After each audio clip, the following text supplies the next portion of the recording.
হিরোর গ্যান্ডারির রসের ইঞ্জিন, আখের রস আর কি। হ্যাঁ, পেট্রোলের দাম নিয়ে আর কত কান্নাকাটি করবেন। হিরো মোটোকর্প এবার আপনার বাইকের ট্যাঙ্কে সরাসরি গ্যান্ডারির রস বা আখের রস বা ইথানল ঢালার ব্যবস্থা করে দিচ্ছে। এখন বুঝতে পারছেন, ইন্ডিয়া টুডের লেটেস্ট রিপোর্ট অনুযায়ী আগামী 3 জুন 2026 ভারতের নতুন দিল্লিতে হিরো লঞ্চ করতে যাচ্ছে ভারতের প্রথম E100 compatible flakes fuel motorcycle.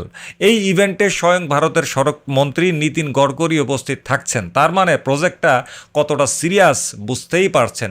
এখন প্রশ্ন হলো, কোন বাইকের উপর ভিত্তি করে এটা আসছে? অফিসিয়ালি নাম না জানলেও ভেতরের খবর হলো হিরোর সবচেয়ে জনপ্রিয় কমিউটার প্ল্যাটফর্ম স্প্লেন্ডার অথবা HF ডিলাক্সের উপর ভর করেই এই ইঞ্জিন বাজারে নাকি আসছে। বর্তমানে আমরা যে পেট্রোল ব্যবহার করি তাতে মাত্র 20% ইথানল থাকে ভারতে, কিন্তু হিরোর এই নতুন ইঞ্জিন সরাসরি 100% ইথানলে কোনো পারফরমেন্স ড্রপ ছাড়াই চলার মতন ক্ষমতা রাখে। সুজুকি বা হোন্ডা এই রেসে পিছিয়ে গেলেও হিরো যদি তাদের গ্রামীণ নেটওয়ার্কে কাজে লাগিয়ে স্প্লেন্ডারের ফ্লেক্স ফুয়েল নামিয়ে দেয়, তবে সাধারণ মানুষের যাতায়াত খরচ এক ধাক্কায় কিন্তু অর্ধেক হয়ে যাবে। তা আপনার কি মনে হয়? কমেন্টে অবশ্যই জানান।